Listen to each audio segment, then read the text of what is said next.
Swoon is joined on stage by MCA Denver's Bruss curator, Miranda Lash.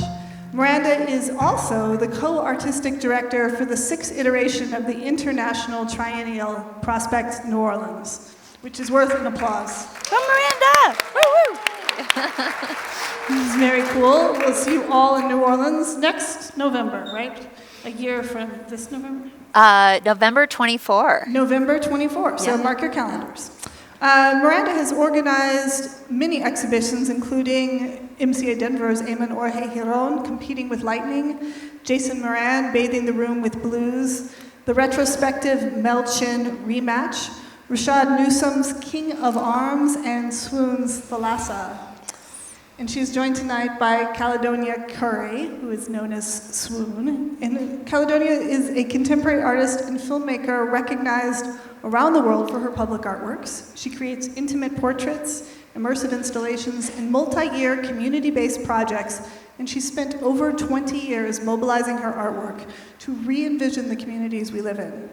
She is best known as one of the first woman street artists to gain international recognition in a male-dominated field, pushing the conceptual limits of the genre and paving the way for a new generation of women street artists. She is currently developing a full-length narrative movie, which will bring together drawing, immersive installation, stop-motion animation, and her collaborative work with the traditions of storytelling through film. She is a 2021 Sundance Screenwriters Lab Fellow and a 2022 Sundance Directors Lab Fellow. So please join me in giving a warm welcome to Miranda and Swoon.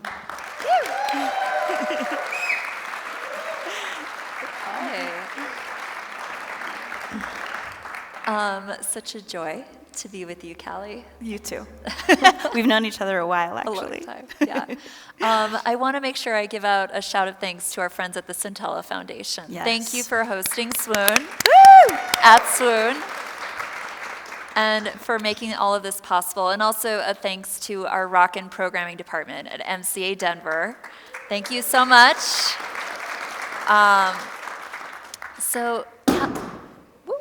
We're off to a rollicking start. So Callie, it's such an honor to be with you here today.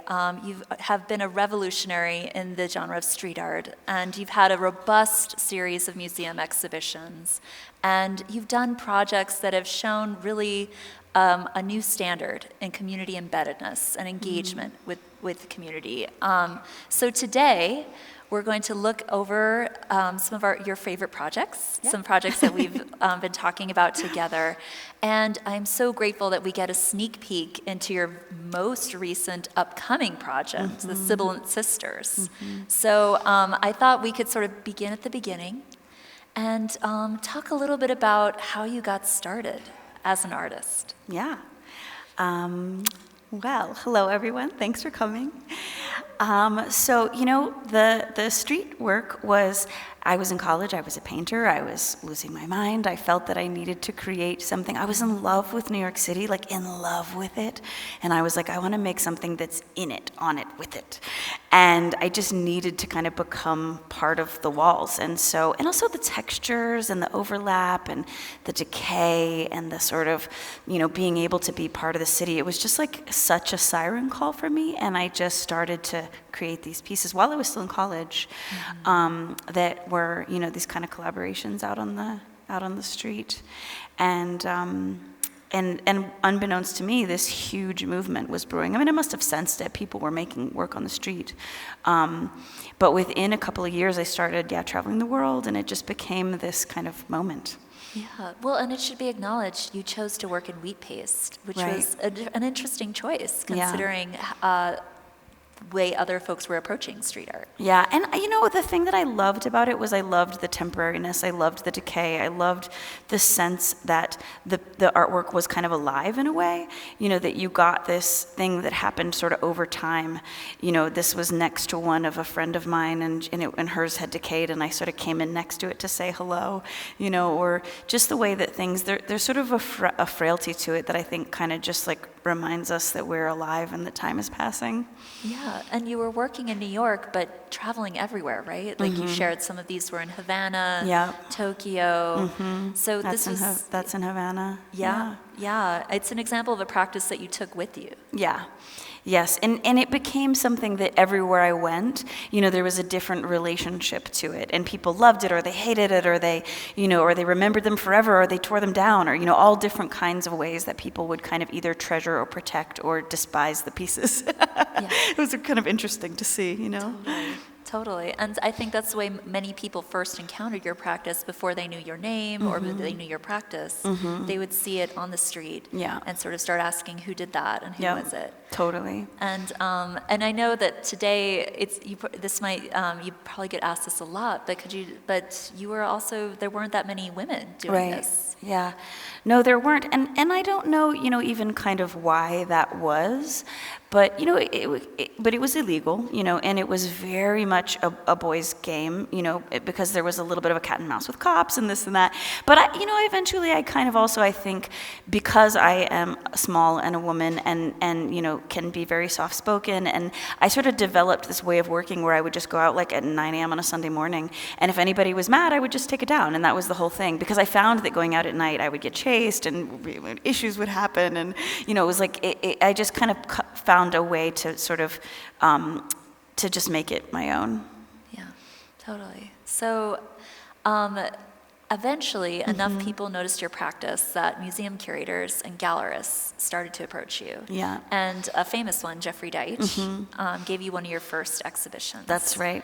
Yeah, so there was this art dealer, who wasn't just an art dealer, he was this real, just this imaginative kind of force of nature, and he was quite obsessed with people who were, doing skateboarding and graffiti and all these different kinds of, all different kinds of digital art, all different kinds of ways that people were sort of generating their own culture.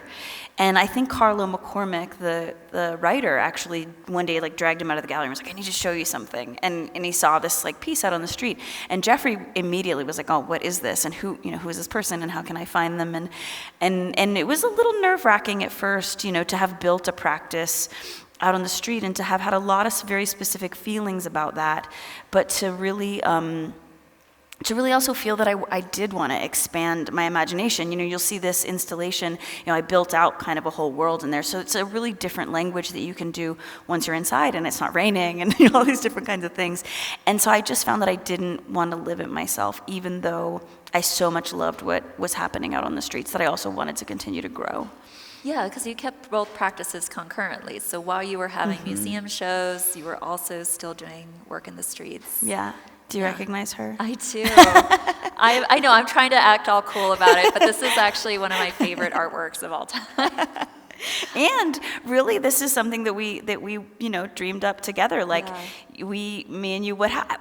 Are we allowed to say that we snuck into the roof? We are, right? I guess at this point, it's fine. But yeah. So Miranda's amazing, and we got into this building, and I was like, oh, I want to work up there. And we were like, can we hang from the ceiling? I don't know. And she's like, psst, come on. And so we snuck up into this glass ceiling to check and see if we could hang this artwork, and we realized that we could. We could, yeah. So this was when I was working in New Orleans, at New Orleans Museum of Art.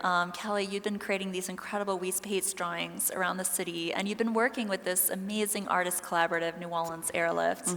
And at the time, I was like, how do I get to know Swoon? And I know I had contacted your gallery, but I most vividly remember tracking you down at Bacchanal, the wine bar, and asking you if you'd consider making a project for the Great Hall at the New Orleans Museum of Art. And the funny thing was that because it was the building was over 100 years old, we had to come up with a solution that didn't involve the walls, which is why we hence suspending the sea goddess from the ceiling. And yes, you were down for crawling around the roof with me in the middle of the night. That was. Thank you for that. And it was also such a New Orleans moment because you see all the thousands of pieces of paper that are involved in that. So much of that is hand cut and hand torn and hand dyed. And you and Skylar Fyan, another artist, all these people just started pouring in day after day to just lend a hand. It blew my mind. I'd never seen anything like it. It was really special.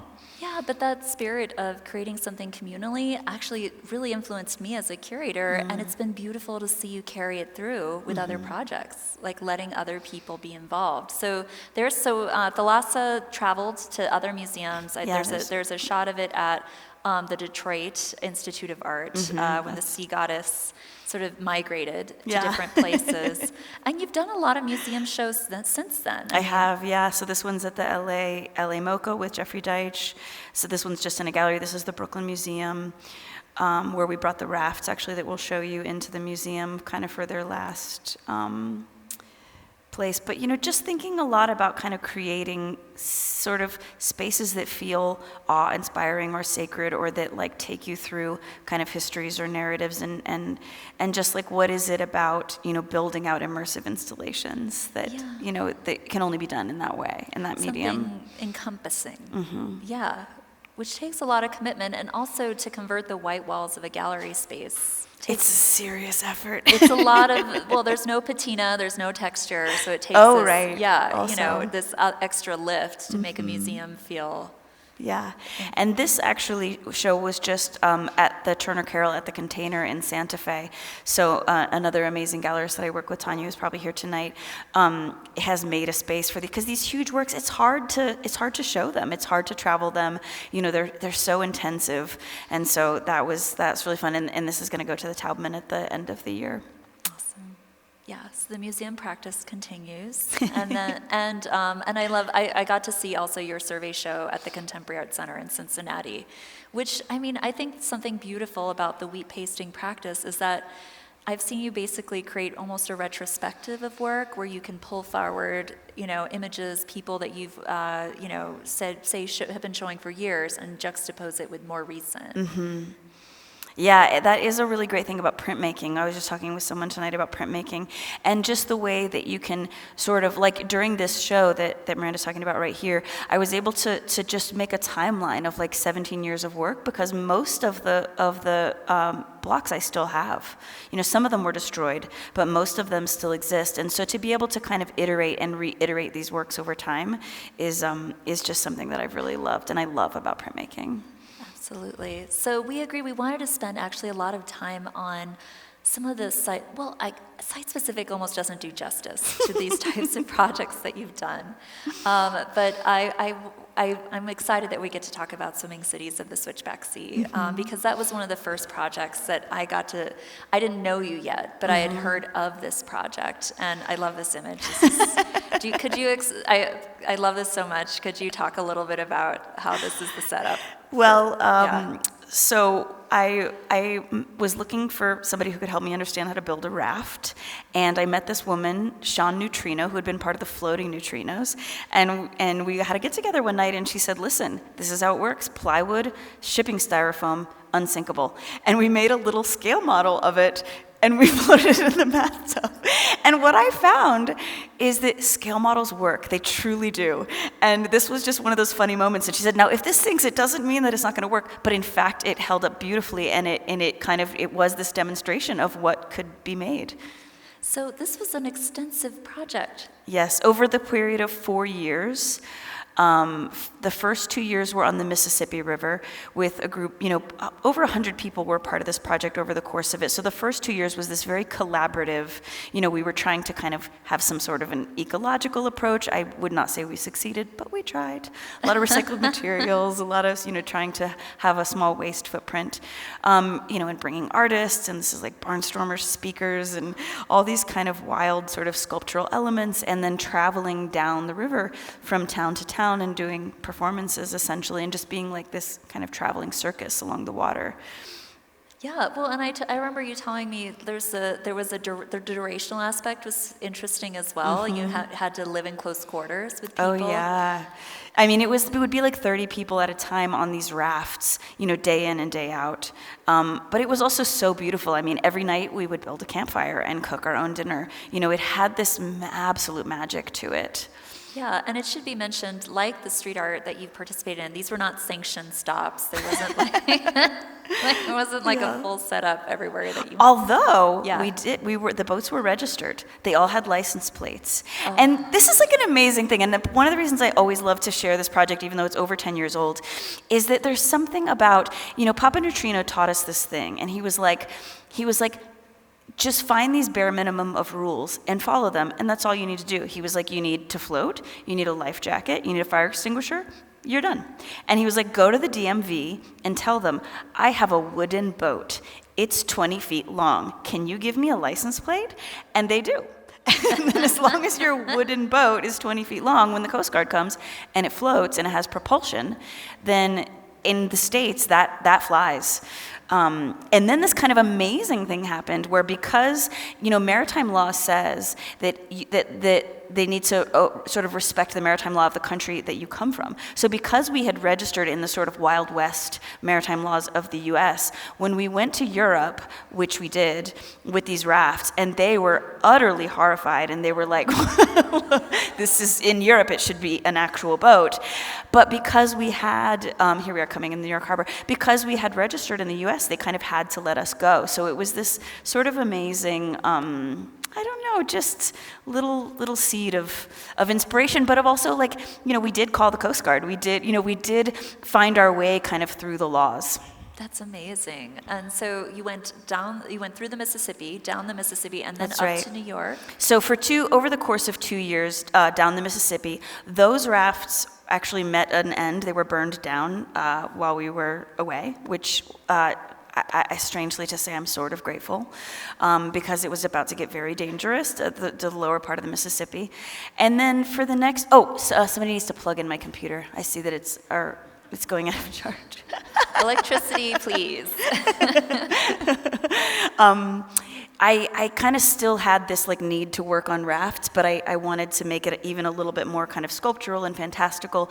And so I did this project again with Jeffrey Deitch where we came down the East River. And then we went to Venice. Then you went to Venice. I know. So here we are in the Adriatic Sea. We did not go across the Atlantic. We put them into shipping containers. They broke apart. So this was during the time of the Venice Biennale. We did. I was one of those where I was like, I just love Venice, but Jeffrey was like, no, come on, you should go during the Biennale. And the Biennale was like, absolutely not. You guys are anarchist pirates. Stay totally away from us. We are scared of you. But I love that there's this international art exhibition, artists from all over the world, and also this. Yeah. And we crashed the Biennale, and it was very fun. It was very cheeky and silly and fun, and we traveled, and it was one of those things where for me the real kind of important part was what it felt like. Yeah, the police loved us. They're taking pictures of us. The important part was how it felt for people to feel so surprised when they would come upon us, showing up in towns, doing the shows, just kind of, being that sort of unexpected thing was really kind of where the project lived for me. That was like its magic. Yeah, and you went under the Rialto. Yeah, that was the one thing we did illegally. They said, absolutely not, you're never going into the Grand Canal. We don't care who's what. They were like, it's the oldest waterway in Europe and you can't come. And so we went in the middle of the night. We were like, it's the last voyage, so if the boats get towed, who cares? And we learned an important lesson. This is a thing I also love to say, is that sometimes people aren't necessarily going to stop you. They just don't want to be the one that said yes. So everybody was like, no. And then when we went, they were like, what are we going to do? Like, this isn't... I think nobody wanted to be the proud owner of these rafts once they towed them away. So they just said, you go. And it was this gorgeous, beautiful, just magical night. And then we took them apart, and they lived in the forest for a little while, and they became part of an installation. And now they're at a place in Munich called the Mucke. I sort of flattened it out onto the wall and made it into a sculptural timeline. Oh, wow. Well, I think that what's really struck me about this project is kind of the magic of possibility. Kind of as you described, like start with the minimum and build from there, but believe it's possible. Yeah. Absolutely. Always stubbornly, stupidly believe it's possible. That was my lesson from that project. Yeah. But I think it actually seems to have set you up well for other things to come. Because then there's your work in Haiti. Yeah. Oh, go. I was just going to say, so the sort of important thing about why this like image of wonderment is followed by this image of disaster, which feels a little jarring, is that we were in this moment where we were moving mountains on like behalf of joy and play. And I started to be like, wow, we've got this crazy MacGyver skill set. Like, are there other situations where we could make ourselves of use? And then right at that moment, this earthquake struck Haiti. Right, yeah, and this was a devastating earthquake. Very. And your approach to going down to Haiti was one where, yes, there were many people providing solutions, but I love that you were thinking about how can art play a role, and how can working with what's already available, and being ecologically conscious in the process also play a role. Yeah, and like the important things, that we kind of found in that is like, one of my kind of cardinal rules now, which is always work with a local organization that's already working on its own behalf. And you plug in to what people are already doing to make their own lives better, and then you're kind of an integral piece of this larger puzzle. And so we worked with this group called the Mango Growers Association. And the other thing is that we were little. There were these big NGOs that were really struggling to do things because they were so big and they were dealing with all these big issues, large-scale issues, customs and this and that. And we were like 3 people. And so it was very easy to be like human to human, what needs to happen next.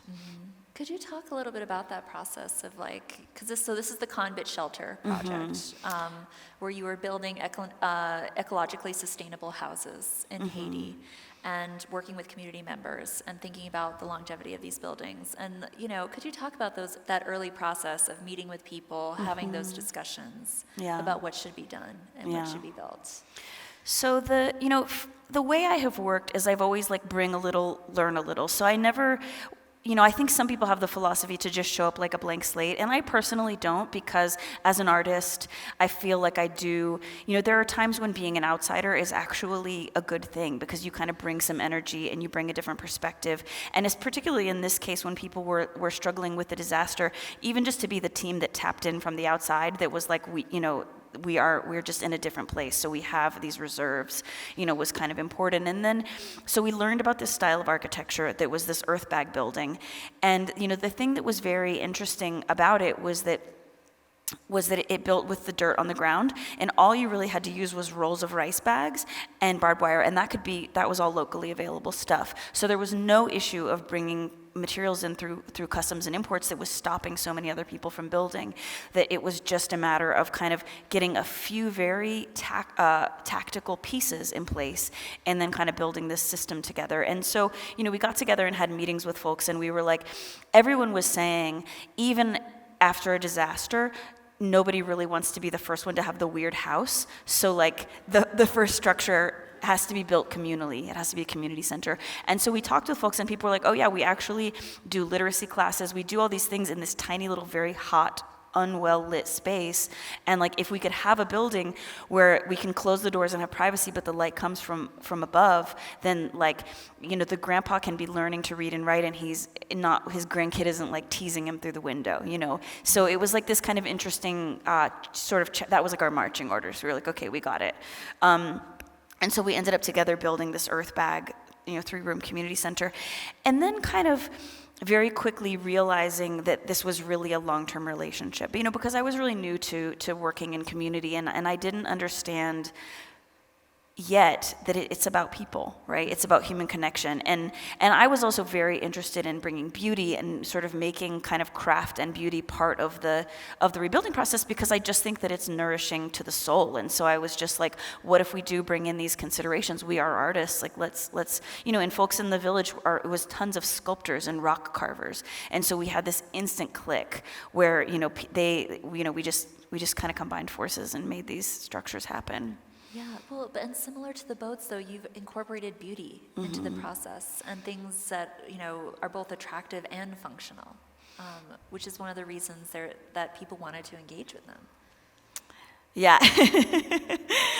Yeah, I've always felt that, that a house can be a work of art. And this is one of the old Haitian houses that had fallen apart. And you can see that the old houses, they do have these beautiful plaster and wood details. And so there is, even though it had gotten lost in the sort of present generation, the older generations really cared about, this sense of beauty within the architecture. And so we really reconnected with a lot of the old folks. And we were like, hey, what did you guys do when you grew bamboo? What did you guys do when you worked with earth? And so we were, one of our kind of younger team members, he said this amazing thing where he was like, you're kind of making what our grandparents did cool again. So in the end, you created these bamboo basically resuscitating a style of architecture that had existed previously, but you said you were able to arrive on a solution where there was concern about bamboo, the ties, what held the bamboo together. So once you engineered that solution, right, kind of bringing together modern tools that people have now engineered all over the world with these kind of older building materials, and we adapted the style. So we ended up building 3 homes and 1 community center over the course of like 10 years. And so the final house that we built was built out of bamboo because we were trying to solve for some of the problems of plaster and different things, and just trying to sort of continue to, people were growing bamboo, so we were like, okay, let's kind of continue to sort of, learn together and try different things. Yeah, and this is a question I think that could apply to many of your projects, but when you're in a space for 10 years, you develop relationships, you see people grow, you see people change, people cycle in and out. Like, could you talk a little bit about what that means to be returning over time to a place? Well, one of the things that I think about is, so like 3 months ago, we helped this young man come to the U.S. on like he got a scholarship kind of through like an ambassador program. And he's like the head of we have helped to create a school program to help with some of the gaps in the educational stuff. So we just sort of help fund it, and the teachers are local, but he's the head of the program. And when we first were there, he was like 10 years old. So he was like a kid, and we've been there for so long that now he's like the head of the program. He's, traveling and doing all of these things, and like getting to watch him grow up and getting to sort of stay involved. Like, it's small, but it feels huge at the same time. Really?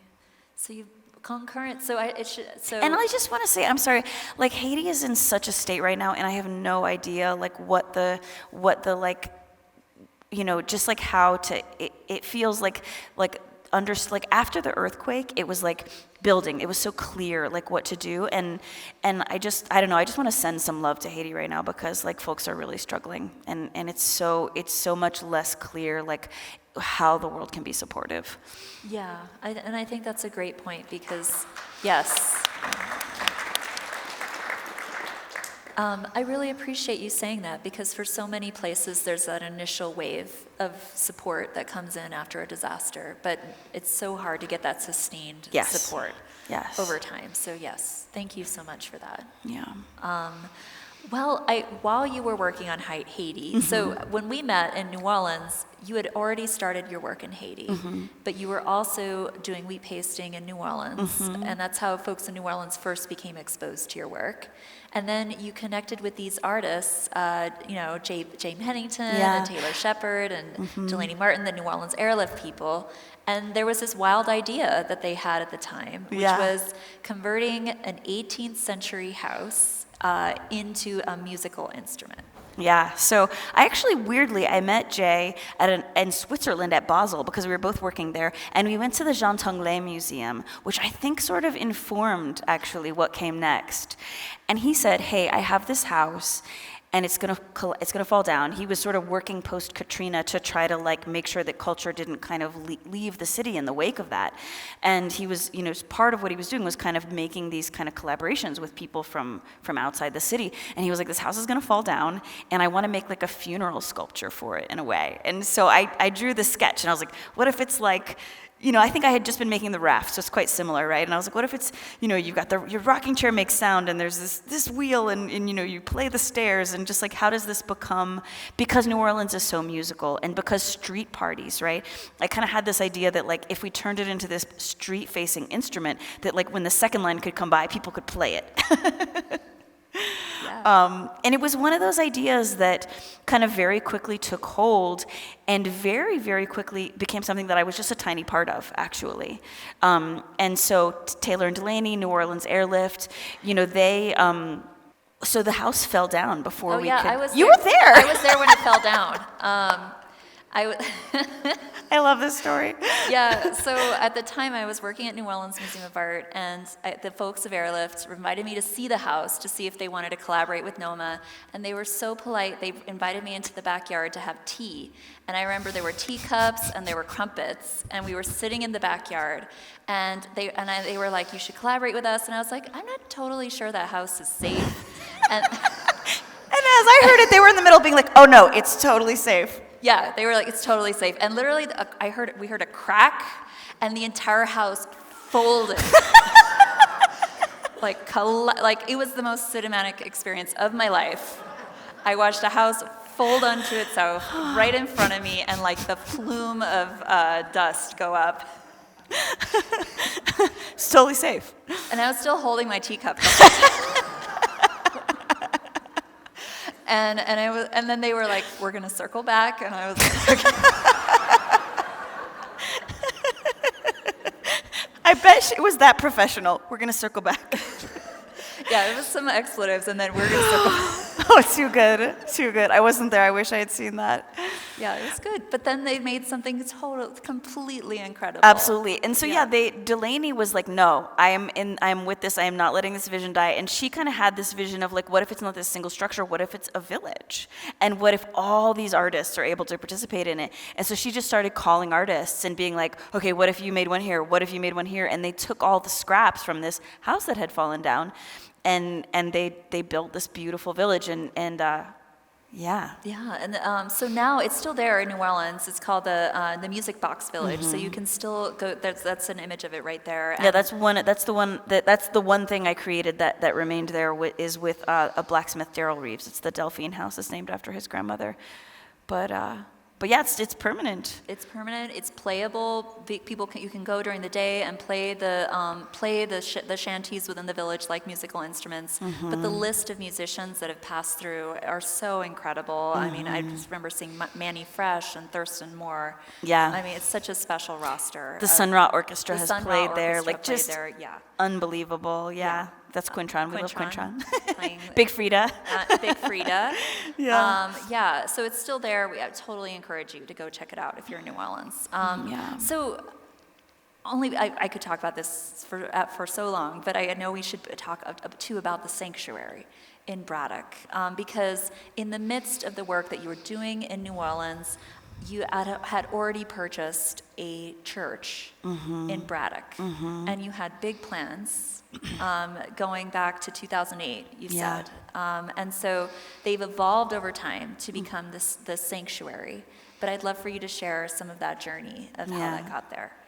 So also funny story, we were just talking about this. Does anybody remember the Senate race where like the giant guy who always wore a hoodie beat Dr. Oz? Do you remember that? So he called me about like a million years ago, and he was like, "I'm working on this problem of I'm the mayor of a town, and buildings are getting bulldozed day after day. Like all of this historic architecture is getting lost, and and people locally don't within our town have the resources to stop that from happening, and so we're kind of doing an SOS."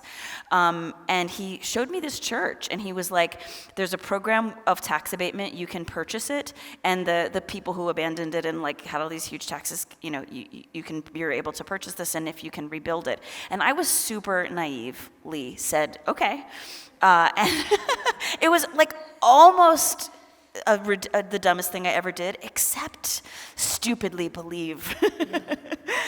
And so I got together with a group of friends, and over the years, we slowly we picked away at the problem of this decaying structure, including they did these workshops on deconstruction versus reconstruction, and we did workshops with people in town, kind of showing people about how to reuse these building materials. Friends from the rafts came in and helped us take things apart and clean them up. Kids from the neighborhood, speaking of kids that you grew up with, folks that I had just would just come by and just be like, hey, let me roll the wheelbarrow, when they're 10 years old, and then just stay part of the project over the years, and it went through a lot of phases.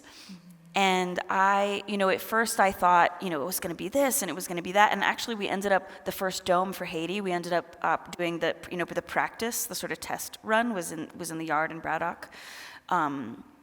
And we worked with the youth program to do a lot of different kinds of projects, including, we worked on trying to create kind of a little tile factory. It ended up being more of like a small kind of job readiness program. But I had this vision that ultimately didn't come to fruition, where I wanted to hand make like these thousands of tiles and cover the roof. And so we ended up, we did a huge fundraiser and we started this program for the kids, and then we kind of, basically we had just enough to work with the kids and not really enough to do the entire roof. And then kind of in my own life, I went through a lot of death and loss, like kind of right in the middle of that. And it was one of those moments where kind of I just wasn't able to double down. And it was a huge moment of being like, okay, what do I do? Like I'm deep in this thing. I have all of this kind of like feeling about what I would like to see happen, but I don't actually live there. I live in New York. And like, it was this feeling of like, something has to change. And it was almost like a big feeling of failure. But what had happened was I started dealing with a lot of my own trauma. I started dealing with my family's history of addiction. And I also started dealing with my family's history as enslavers, that actually the Curry family were responsible for so much intergenerational trauma through being part of the system of enslavement. And I realized that I wanted to be a part of a project of reparations. And I met this woman named Ronna Davis, who is a formerly incarcerated person, and she works with folks coming out of prison. And I had also bought a house, it was just mine personal, and I was gonna sell it. And right at this moment, my friend said, "Hey, I know this woman named Ronna, and she starts safe houses for women coming out of prison, and she could use that house if you want to give it to her." And it was just like a big kind of moment of truth where I was like, "Gosh, it would be cool to sell this house." But what would be even better would be to be able to really take this question seriously, of like, if I believe that I am part of a legacy of deep pain and deep trauma, can I also be a part of trying to change that through getting land ownership into the hands of the Black community, through creating spaces that are about disrupting systems of intergenerational trauma? And so I was like, all right, let's do it. We're gonna do it. And so I donated this house to Ronna, and Ronna is a force of nature. People love this woman, and they believe in her. And I mean, in the same way that I was like, yes, I will do this, all these people got together behind her, and she was able to start this beautiful house. And she did such an amazing job with it that I was like, I think it's her. I think it's Ronna. And so here we are with the roof fixed. It's not the tiles, but it's shingles. And so we just have spent the last year working on replacing all of these windows, and turning this, it's soon going to become the sanctuary, which is going to be a space for folks coming out of incarceration, because in Pennsylvania, if you are coming out of jail, a lot of housing is blocked from you. So it's essentially just a loop to put you back in jail. I mean, it's absolutely outrageous. And so Ronna is somebody that understands those issues, and she works with people, and she's trauma informed, and there's all kinds of sort of support. And so this is one of those projects where I was like, it went from being like, this is the worst failure of my life, what did I do? To just being like, hold on. And like, in my own path of inner discovery, it's like I wouldn't have been ready 12 years ago. I wouldn't have known what the thing that I actually needed to connect with was. And sort of like through my own healing and self kind of honesty, then I became able to find out like, who's this really for? Yeah, but I think it's important to articulate, especially in community-embedded work, it's not always a straight line. Yeah. It's really, twists and turns can be a part of it, and it takes a lot to be willing to lean into that. Yeah. And accept that. Yeah. So, because you shared with me you weren't sure if the project would continue. Then you found the path through with Rana, and now it's flourishing, and the windows are almost complete, and partnered with Kickstarter to get it going, and it's having this. And the Scintilla Foundation. And the Scintilla Foundation. And many folks have been a part of helping this. Yeah, and it's developed this deep life of its own. Yeah, which is beautiful. Yeah, absolutely. And it's since 2008, so it's really been a journey, and many different collaborators have been involved, and just like kind of this is I think the most humbling project I've ever worked on. Got it. Yeah. Well, you described. In the midst of these projects that involve others, you also talk about making time for yourself. Yeah. So, I like how you described, like, I need this inner time. I need this time that's just me as an artist, and I need to make this work. And you also talked about going through a period of introspection, dealing with your own family history. And I remember when I saw you in Detroit, when you had that library collected project, you had described doing work about your family, and kind of allowing for a space of introspection in your practice as well. Totally. Yeah, that was during that show. I think my mom had just passed away, and I had this really kind of mystical experience around her passing, and I ended up, that was the show was kind of about something I came to understand they're called shared death experiences. But it was one of those moments where I just felt like life kind of picked me up by the scruff of the neck and like turned me around. And dealing with grief, it's like all of a sudden I wasn't as able to be kind of out at the helm of this big ship and thinking about, what does a community need? How can I best serve a community? I was just like, what do I need just to exist today? Like what kind of beauty is gonna feed my soul? And I ended up, making these little animations. And these are, I just kind of needed to be like in a room with duct tape and fishing line, and that's it. Or sometimes, a performer that was like somebody that I was working closely with. But the very first animations were really just these totally solitary experiences just to get into something simple, something low stakes, something like, nobody's going to get crushed if the thing falls over. No community is going to be negatively impacted if you, make a wrong decision. You see the scale of it. It's just me and my little blanket and my little camera. Like, I just needed to kind of go back to ground zero in myself. Using myself in this one. You created a beautiful film, Cicada, and I think we have a clip. Oh, yeah, here, there's two clips actually.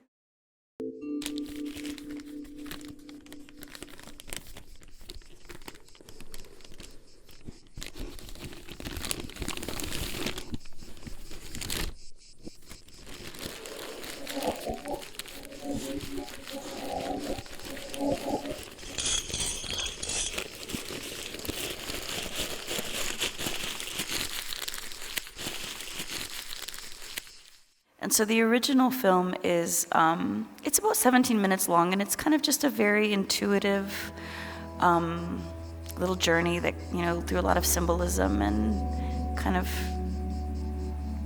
transformation.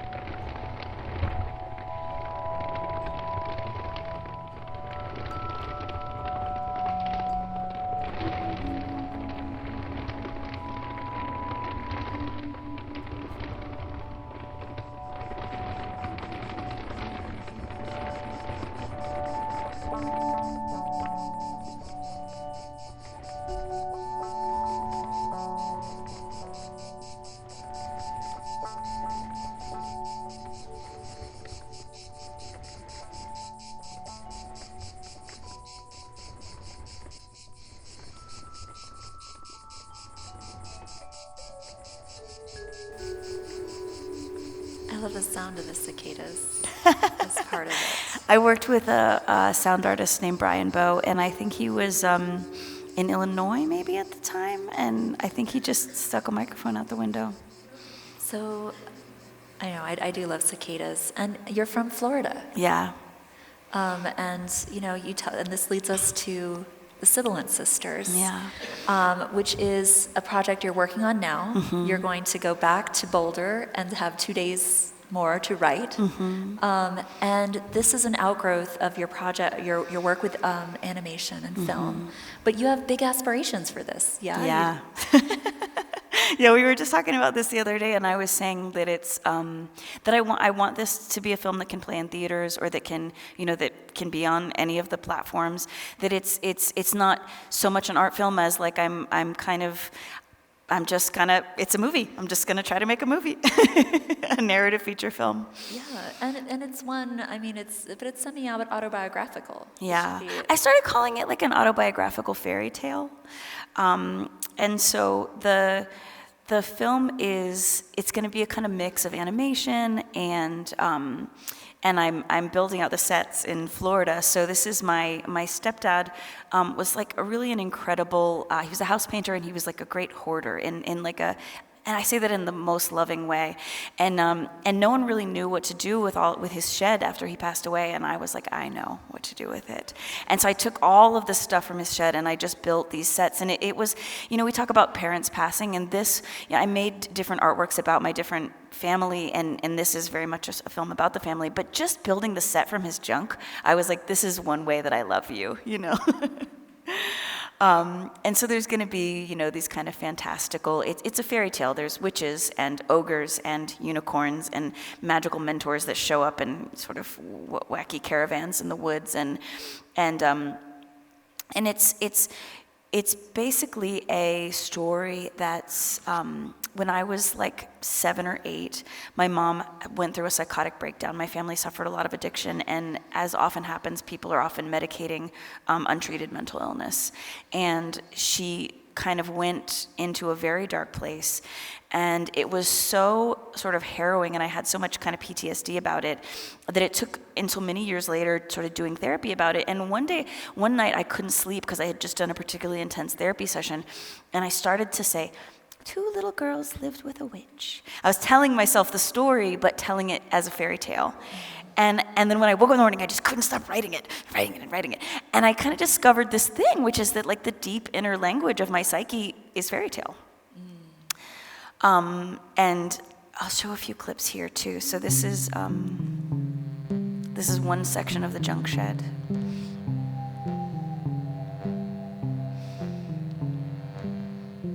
And so we're going to shoot kind of each section of the shed as though it's a different house in the neighborhood. And none of this stuff is actually scenes from the movie. This is all just sort of tests. But so one of the things we're doing is building these life-size stop-motion animated puppets that are going to interact with the same sets that the actors interact with. And then we're going to, kind of play with that sort of interplay of like what's fantasy and what's reality. Because here's a little of what it looks like to stop-motion animate full-scale puppets.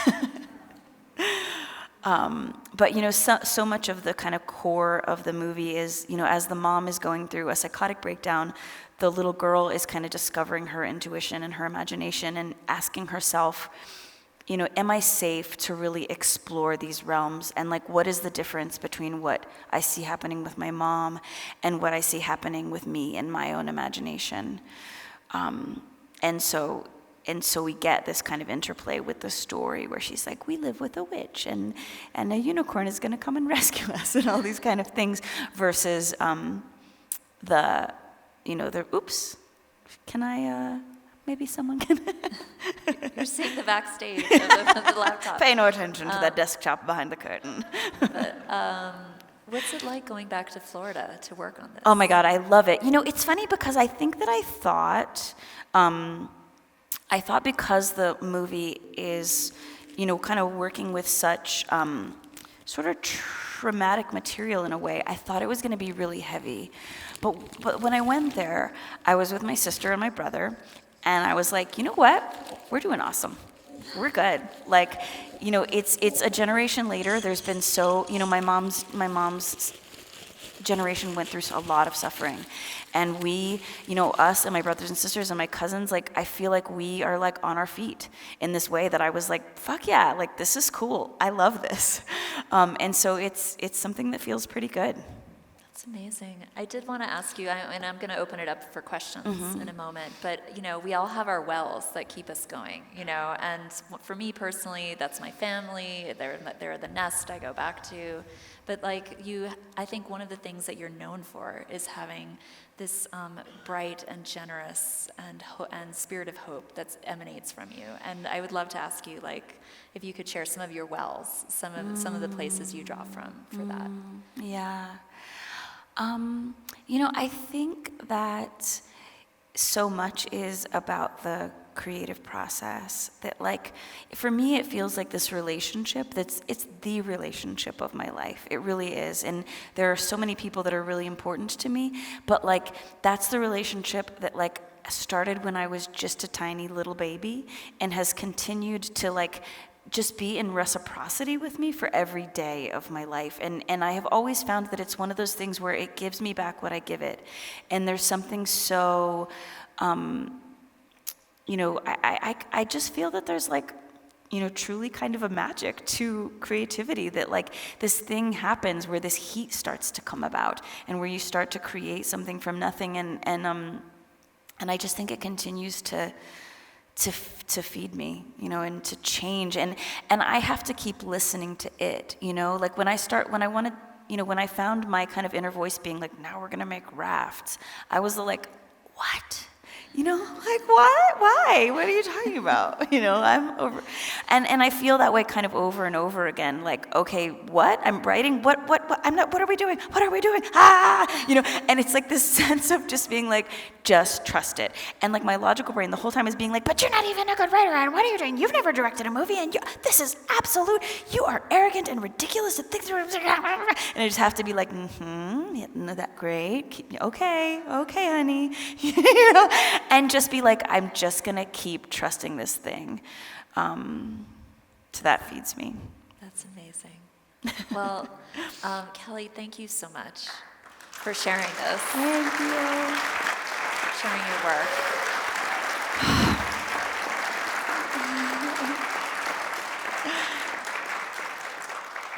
We all have profound faith in your creativity, so yes, keep listening. And I think this is a great moment to open it up to the audience to see if anyone has questions that they would like to ask. Swoon. And hey, y'all, thank you for coming. And you're amazing at this. Look at our time, 7:56. Bam!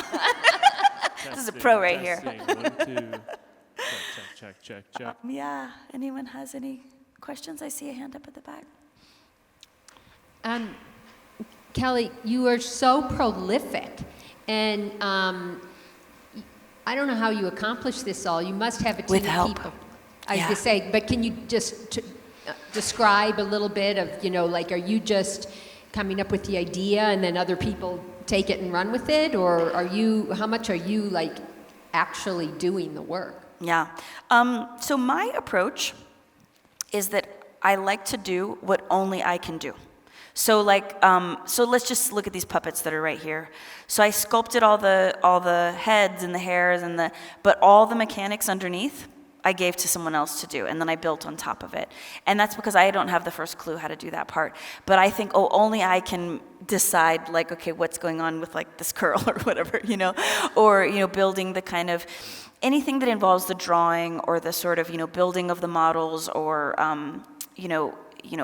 all of that. I kind of feel like sometimes this is almost like where the arts and sciences is. I think of myself as like anything that's a question, I like to keep.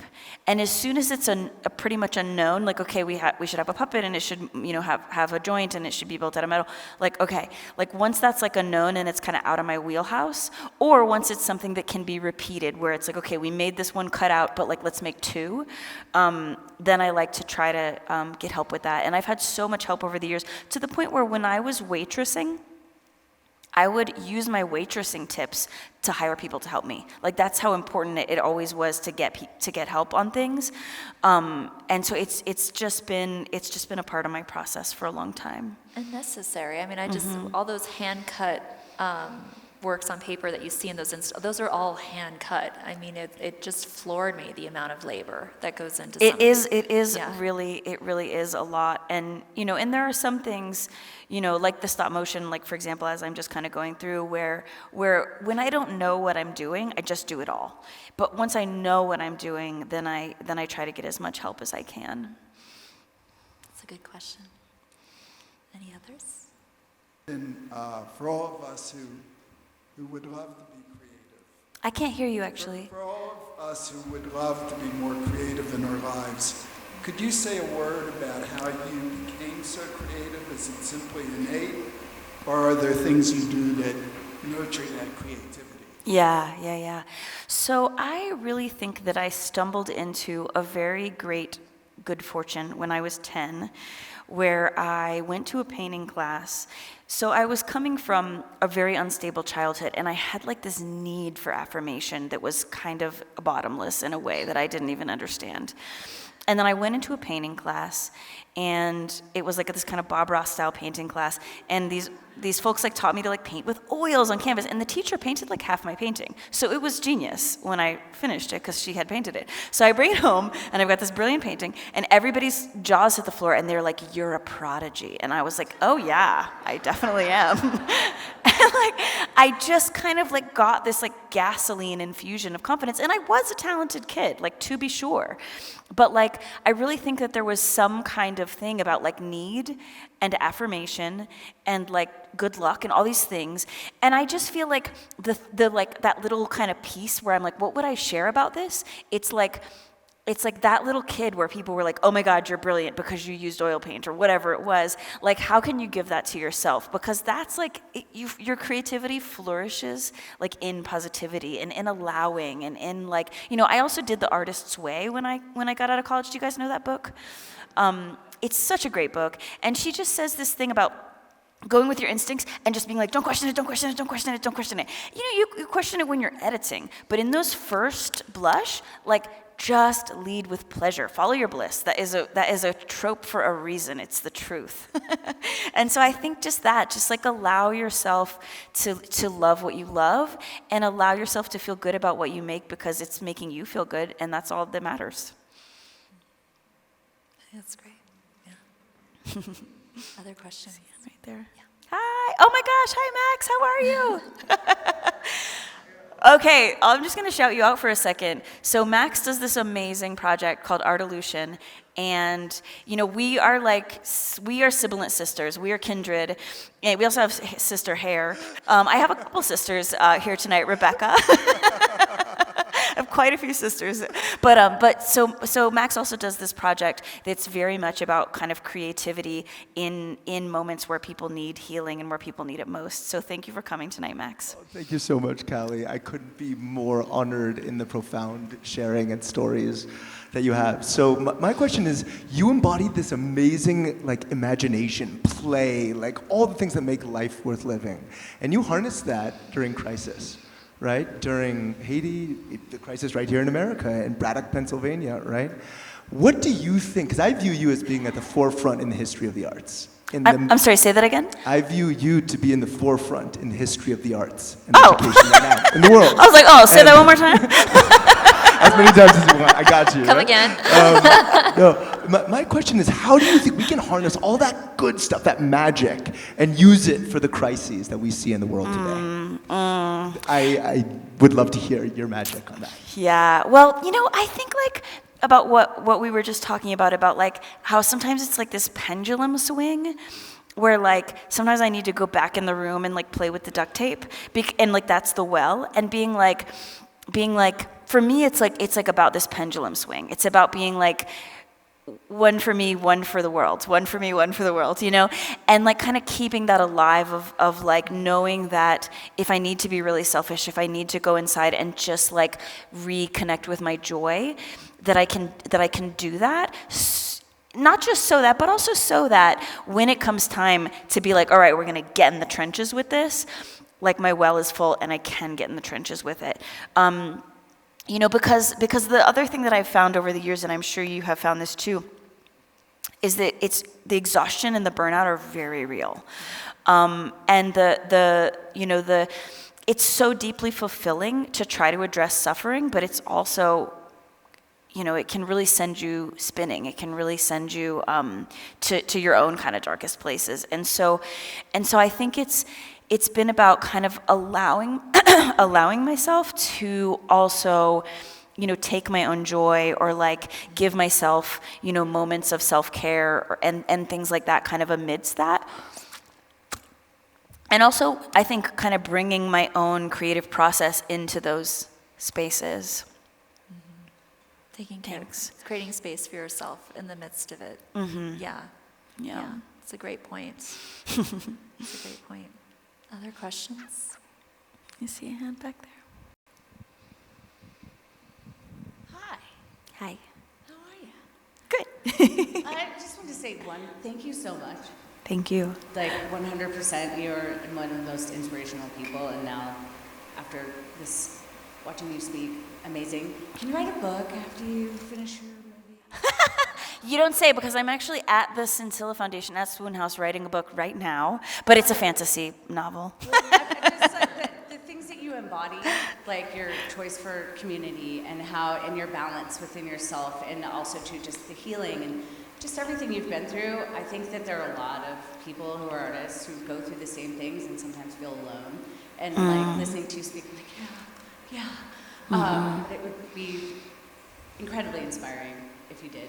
To write a book that's kind of about that process. It's about that process, because, like as someone said, you've been able to be so prolific, and so much of it has to do with knowing how to delegate, and, you know, and being part of a community, and taking time for yourself, and things that I think that a lot of people don't always know how to do, and you seem to have a flair for it. So thank you so very much. Thank you. And I do want to, I also, during the pandemic, I was like, okay, I'm going to write that book. And then things just take a lot longer than you think they're going to, and I didn't get very far. But I appreciate that. Thank you for saying that. Huh? Okay. Yeah. Nice, thank you. But I appreciate that you embrace like the duration things take. Yeah. Like, and that's part of it too. Right? I mean, the movie, I've been working on it I started writing the story it's built off of 5 years ago. And it's just like, things just sort of eke along.